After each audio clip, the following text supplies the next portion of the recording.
Enum class basically काय meaning असतं कुठलीमध्ये, right? एक असं सिनेरिओ कन्सिडर करा ज्यामध्ये जस्ट लाईक कसं असतं की जेव्हा आपण एका प्रोडक्शन रेडी ॲपवरती काम करतो तेव्हा खूप सारे असे बेस्ट प्रॅक्टिसेस असतं, राईट? जे अप्रोचेस म्हणजे बेस्ट अप्रोचेस आपण त्या ठिकाणी फॉलो करतो. आणि त्यामधला एक असा टॉपिक जो आपण बेस्ट अप्रोच म्हणून सुद्धा फॉलो करतो कोटलीनमध्ये, राईट? तर बेसिकली इनम क्लासचं काय मिनिंग असतं हे बघू सगळ्यात पहिले. आणि याच्यानंतर आपण इनम क्लासच्या रिलेटेड खूप सारे एक्झाम्पल पण घेणार आहे. आणि त्याचे टॉपिक्स पण जे जस्ट लाईक इनम क्लासमध्ये आपण फंक्शन कसं डिफाईन करू शकतो, इनम क्लासच्या मध्ये आपण प्रॉपर्टीज कशी डिफाईन करू शकतो, आणि खूप साऱ्या गोष्टी आपण आजच्या लेक्चरमध्ये इनम क्लासच्या रिलेटेड कव्हर करणार आहे. Okay. And enum class in Kotlin is a special class that represent the fix set of constant values. म्हणजे असं कन्सिडर करा की ज्यावेळेस आपल्याकडे जस्ट लाईक प्रोग्राममध्ये एका फिक्स नंबर ऑफ म्हणजे जेव्हा बेसिकली कॉन्स्टंट व्हॅल्यूज असतात आपल्याकडे, राईट? तर त्या केसमध्ये त्या कॉन्स्टंट व्हॅल्यू डिक्लेअर करण्यासाठी आपण त्या ठिकाणी इनम क्लासचा यूज करतो. म्हणजे अशा व्हॅल्यूज जे त्या ठिकाणी चेंज होणार नाही, राईट? त्या व्हॅल्यूज स्टोअर करण्यासाठी आपण इनम क्लासचा यूज करतो. सिम्पली या वेळेला त्या ठिकाणी कन्सिडर करा, राईट? समजा तुम्ही दुसरे पण वे या ठिकाणी याला कन्सिडर करू शकता. ज्यावेळेस आपल्याकडे basically fix number of values असतात किंवा लिमिटेड नंबर ऑफ व्हॅल्यूज असतात. एक एक्झाम्पल कन्सिडर करू. जसं की आपल्याकडे इंटायर वीकमध्ये जर तुम्ही बघितलं तर इंटायर वीकमध्ये समथिंग 7 डेज असतात, राईट? आता हे जे पण डे आहेत हे असे डे आहेत जे त्या ठिकाणी लिमिटेड आहे आणि फिक्स आहे. म्हणजे यामध्ये असं नाही की समजा 7 डेजच्या नंतर आणखी नवीन एक डे ॲड ऑन होऊ शकतं, किंवा युजरचं स्टेटस आपण जे जस्ट एक फॉलो करतो. आता युजरचं स्टेटस हे ॲक्टिव्ह असू शकतं, इनॲक्टिव्ह असू शकतं किंवा ब्लॉक असू शकतं. म्हणजे कॉन्स्टंटली हॅज व्हॅल्यू त्या ठिकाणी युजर स्टेटसमध्ये असू शकतं, राईट? मेनली जर बघितलं तुम्ही तर हे मेनली जर बघितलं तुम्ही तर हे 3च व्हॅल्यू त्या ठिकाणी युजरच्या स्टेटसमध्ये बिलॉंग करतात, राईट? तर बेसिकली मला काय म्हणायचं, अशा कॉन्स्टंट व्हॅल्यू किंवा अशा लिमिटेड व्हॅल्यूज जे त्या ठिकाणी चेंज नाही होणार, फिक्स राहतील, त्या कॉन्स्टंट व्हॅल्यूज डिफाईन करण्यासाठी आपण कोटलीनमध्ये इनम क्लासचा यूज करतो, राईट? तर इथे एक बेसिक सिंटॅक्स जर बघितलं तुम्ही इनम क्लासचं, तर जसं आपण जनरली एखादा क्लास डिक्लेअर करतो तसं इनम क्लास डिक्लेअर करण्यासाठी आपल्याला इनम कीवर्डचं त्या ठिकाणी यूज करावं लागतं, राईट? आणि त्याच्यानंतर आपलं हे क्लास नावाचं कीवर्ड, आणि जे पण आपल्याला इनम क्लासचं जो पण नाव असेल, राईट? ज्यामध्ये आपण या सगळ्या व्हॅल्यूज म्हणजे कॉन्स्टंट व्हॅल्यू त्या ठिकाणी होल्ड करणार आहेत, ते क्लासचं नाव, राईट?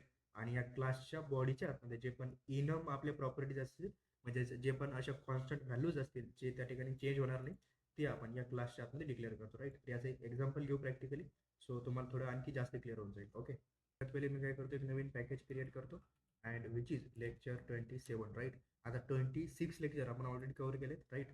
सगळे लेक्चर जर तुम्ही बघितलं तर सिम्पल मराठी लँग्वेजमध्ये त्या ठिकाणी कव्हर केलेले आहे. जर प्रिव्हियस लेक्चर जर तुम्ही बघितलं नसेल तर आय सजेस्ट की सगळ्यात पहिले प्रिव्हियस लेक्चर त्या ठिकाणी कव्हर करा, राईट? जेणेकरून तुम्हाला सगळ्या गोष्टी एकदम क्लिअरली त्या ठिकाणी अंडरस्टँड होतील, राईट? सो मी इथं नाव देतो जस्ट लाईक, ओके. तर मी इथं, ओके, तर मी या क्लासचं नाव देतो just like enum class demo, okay. आणि याला आपण ॲज अ फाईल म्हणून एक फाईल क्रिएट करून टाकू, ओके. तर जसं आपण डॉक्युमेंटमध्ये बघितलं होतं, तर सगळ्यात पहिले इनम क्लास जर मला डिक्लेअर करायचं असेल तर सगळ्यात पहिले मला इनम नावाचं कीवर्ड त्या ठिकाणी यूज करावं लागेल, आणि क्लास नावाचं कीवर्ड आपला एज्युअल क्लासचं नाव मला द्यायचं असेल, जसं मी इथं नाव देतो डेज नावाचं, ओके. आता हे डे नावाचं क्लास मी डिक्लेअर केला आहे as a enum class, okay. आता या इनम क्लासच्या आतमध्ये माझे जे पण इनम म्हणजे माझे जे पण कॉन्स्टंट प्रॉपर्टीज येतील ते मी या ठिकाणी डिक्लेअर करेल, राईट? सो मी तर माझे प्रॉपर्टीज सगळ्या डिक्लेअर करतो just like Monday, Tuesday, right? Okay. तर ह्या सगळे आपले कॉन्स्टंट झाले आपल्या या इनम क्लासचे, राईट? ॲक्सेस करायचं असेल तर मी काय करतो, एक मेन फंक्शन त्या ठिकाणी डिक्लेअर करतो, आणि त्या मेन फंक्शनमध्ये जस्ट लाईक प्रिंट एलनच्या मदतीने जे पण माझं कॉन्स्टंट असेल डे डॉट, तर मी इथे लिहितो डे डॉट जे पण म्हणजे व्हॅल्यूज मला त्या ठिकाणी प्रिंट करायची असेल ती मी या ठिकाणी ॲक्सेस करतो, राईट? तर एकदा मी रन करतो प्रोग्राम, तर संडे नावाचं जे पण आपली कॉन्स्टंट असेल ते या ठिकाणी प्रिंट झालं, राईट? तर बेसिकली मला काय म्हणायचं की हे जे पण कॉन्स्टंट व्हॅल्यूज त्या ठिकाणी आपण डिक्लेअर केलेत हे आपल्या या इनम क्लासचे कॉन्स्टंट व्हॅल्यू आहेत. Constant values in the sense की ते त्या ठिकाणी आपले ऑब्जेक्ट आहेत या इनम क्लासचे, राईट? किंवा समजा फिक्स कॉन्स्टंट आहेत जे त्या ठिकाणी चेंज होऊ शकत नाही. आता याला जसं लाईक इथं जर तुम्ही बघितलं तर सिम्पली आपला डे नावाचा जो पण क्लास होता इनम क्लास तो, आणि त्याच्यानंतर त्याचे जे पण कॉन्स्टंट होते ते आपण या ठिकाणी डिक्लेअर केलेत, राईट? बट आता मेन फंक्शनमध्ये आपण काय केलं, तर जे पण वेन स्टेटमेंट असेल आपलं ते वेन स्टेटमेंट या ठिकाणी डिक्लेअर केलं आहे, राईट? आणि वेन स्टेटमेंटच्या मदतीने आपण केस काय दिली त्याला, की जे आपण आपलं सॅटर्डे नावाचं कॉन्स्टंट असेल ते या ठिकाणी टुडे नावाच्या व्हेरिएबलमध्ये असाइन केलं, राईट? आणि जे पण कॉन्स्टंट या ठिकाणी पास केलं जाईल त्याच्या अकॉर्डिंग जे पण कंडिशन या ठिकाणी मॅच होईल. आता या केसमध्ये सॅटर्डे, तर बेसिकली जे पण सगळ्यात लास्ट कंडिशन आहे ती या ठिकाणी सॅटिस्फाय होईल आणि टुडे इज सॅटर्डे म्हणून त्या ठिकाणी मॅसेज प्रिंट होईल, राईट. तर याचं एक एक्झाम्पल बघू की हे ॲक्च्युली कसं होईल. तर इथे मी काय करतो, डे नावाचं एक व्हेरिएबल क्रिएट करतो. ओके. आता त्याच्यानंतर जो पण आपला डे असेल, म्हणजे जो पण आपला इनम क्लास असेल, त्या इनम क्लास थ्रू जो पण आपलं एक पर्टिक्युलर डे असेल, जसे मी संडे घेतो इथं, राईट. एक व्हॅल्यू आपण त्या ठिकाणी कॉन्स्टंट व्हॅल्यू त्या ठिकाणी एका व्हेरिएबलमध्ये असाइन केली, राईट. आणि त्याच्यानंतर आता मी सिम्पली वेन स्टेटमेंट घेतो इथं. आणि वेन स्टेटमेंटमध्ये या वेन स्टेटमेंटमध्ये जे पण कंडिशन असतील, म्हणजे जे पण या मल्टिपल म्हणजे जे पण हे मल्टिपल कॉन्स्टंट असतील त्याच्या अकॉर्डिंग मला या ठिकाणी कंडिशन मेन्शन करावं लागेल. सो मी इथं लिहितो आणि त्याच्यानंतर मी मॅसेज इथे प्रिंट करतो. जस्ट लाईक ही जर कंडिशन आली तर मी इथं मॅसेज प्रिंट करतो की टुडे इज संडे म्हणून. ओके. आपण काय केलं सगळ्यात, ओके, तर आणखी एकदा रिपीट करतो. आपण काय केलं, सगळ्यात पहिले जे पण आपली कॉन्स्टंट व्हॅल्यू होती, म्हणजे जे पण संडे नावाची कॉन्स्टंट व्हॅल्यू होती इनम क्लासची, ती एका व्हेरिएबलमध्ये घेतली आणि आता त्याच्या अकॉर्डिंगली मी कंडिशन या ठिकाणी मेन्शन केले. जस्ट लाईक तो पर्टिक्युलर डे जर संडे असेल तर त्या ठिकाणी हा मेसेज प्रिंट होईल, जर मंडे असेल तर हा मेसेज प्रिंट होईल, राईट. बट आता या व्हॅरिएबलमध्ये जर तुम्ही बघितलं तर त्या ठिकाणी संडे नावाचं कॉन्स्टंट आपण मेन्शन केलं, राईट. तर जे पण पहिली कंडिशन आपली ती या ठिकाणी सॅटिस्फाय होऊन जाईल. तर मी एकदा रन करतो प्रोग्राम, बघू काय आउटपुट येतं. तुम्ही बघितलं तर टुडे इज संडे म्हणून त्या ठिकाणी मेसेज प्रिंट झालं, राईट. टॉपिक जर तुम्ही बघितलं तर इनम क्लासच्या रिलेटेड, म्हणजे इनम क्लासमध्ये आपण त्या ठिकाणी फंक्शन पण डिक्लेअर करू शकतो. म्हणजे इन जनरल जे पण आपले सिंपल जनरल क्लासमध्ये जसं आपण फंक्शन डिफाईन करू शकतो, सिमिलरली इनम क्लासमध्ये तुम्ही फंक्शन पण डिक्लेअर करू शकता, राईट. आणि त्याच्या अकॉर्डिंग तुम्हाला जे पण ऑपरेशन परफॉर्म करायचं असेल ते या ठिकाणी तुम्ही करू शकता, राईट. तर सिम्पली आपण एक एक्झाम्पल घेऊ, राईट. तर इथं काय केलं आपण, 3 कॉन्स्टंट त्या ठिकाणी डिक्लेअर केलं. आता रेड नावाचं जे पण त्या ठिकाणी लाईट असेल तो इंडिकेट करेल की सध्या आपल्याला स्टॉप करायचं आहे, म्हणजे इन द सेन्स की सध्या आपण त्या ठिकाणी जाऊ शकत नाही. आणि ग्रीन कलरचा लाईट त्या ठिकाणी इंडिकेट करतो की आपण आता जाऊ शकतो, राईट. आणि तिसरा लाईट म्हणजे येलो, राईट. आता हे जे पण 3 येलो लाईटचं मिनिंग काय, ते सिम्पली आपल्याला सध्या रेडी व्हायचं आहे, राईट. तर बेसिकली हे 3 असे लाईट आहेत जे त्या ठिकाणी कॉन्स्टंट राहतील इन द सेन्स चेंज नाही होऊ शकत. आता यामध्ये दुसरं त्या ठिकाणी एखादं लाईट ॲड ऑन होऊ शकत नाही, राईट. तर बेसिकली मी काय करतो, एक एक मेन फंक्शन इथं डिक्लेअर करतो, राईट. तर मी एक फंक्शन डिक्लेअर करतो या ठिकाणी ॲक्शन नावाचं, ओके.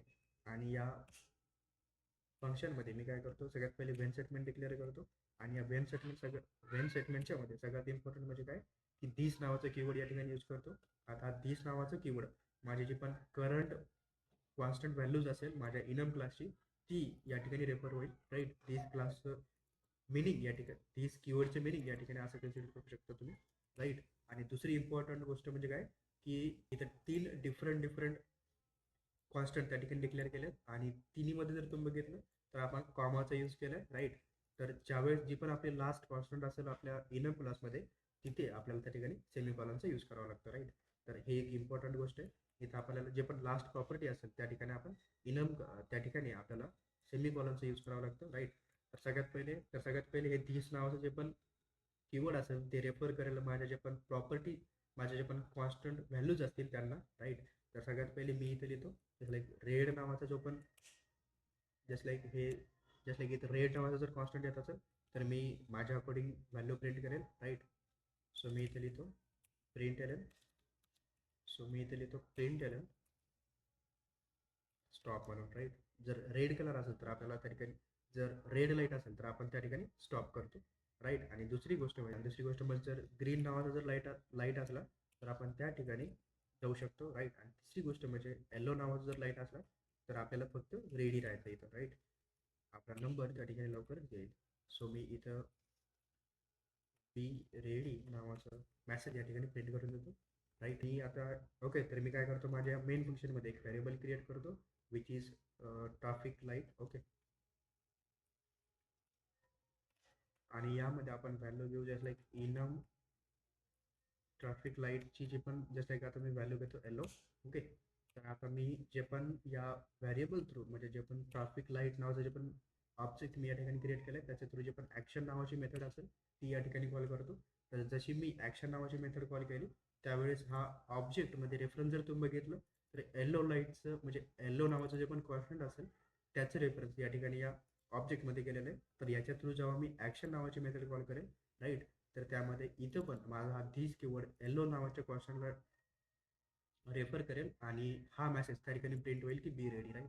तर मी एकदा प्रोग्राम रन करतो, तर बी रेडी म्हणून मेसेज या ठिकाणी प्रिंट होतोय, राईट. दुसरं एक टॉपिक कव्हर करू म्हणजेच इनम क्लासचं बेसिकली.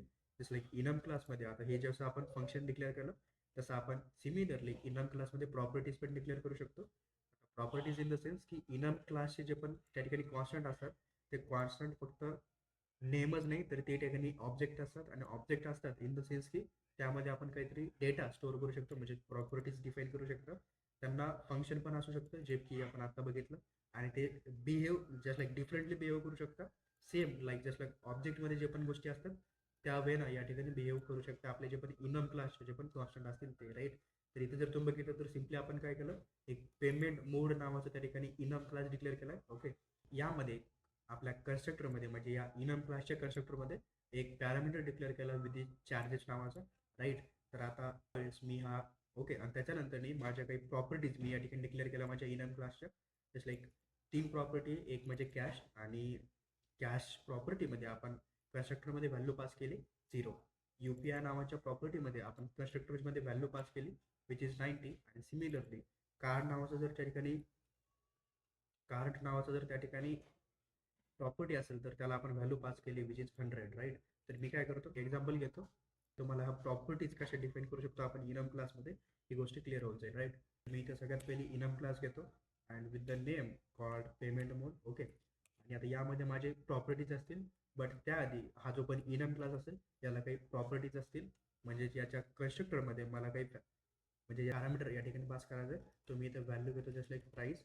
ओके. सध्या मी या ठिकाणी इंटिजर नावाचं इंटिजर टाईप या ठिकाणी या सेंड करून देतो, आणि इथं माझ्या प्रॉपर्टीज राहतील जस्ट लाईक कॅश नावाची प्रॉपर्टी.